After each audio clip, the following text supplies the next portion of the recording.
各位上海鄉親、廣大嘅市民，大家好，我係滬港社團總會會長林健康。去年第二屆同鄉社團家鄉市集嘉年華大受歡迎，我哋上海嘅攤位被鄉親朋友擠得水泄不通，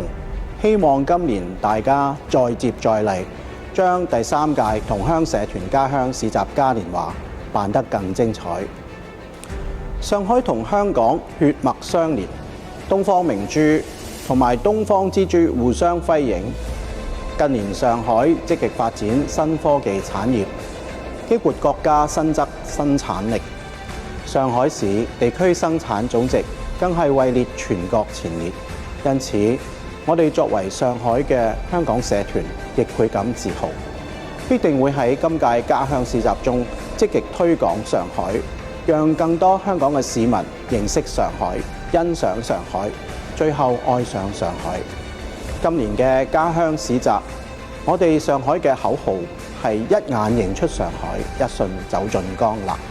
我哋專程請嚟上海老字號嘅愉園集團，為大家送上正宗嘅上海小籠湯包同埋蘇州嘅燜肉麵。除咗美食，我哋更搜羅大量上海老字號嘅零食、本幫嘅醬貨、江南嘅蜂蜜等商品供市民選購。家鄉市集能夠勾起市民對鄉情嘅回憶，亦係一場對青少年嘅國情教育，起到凝聚鄉情、交融文化嘅作用。請大家熱烈支持，一齊講好中國家鄉嘅故事。一眼認出上海，一瞬走進江南。請大家熱烈支持第三屆同鄉社團家鄉市集嘉年華。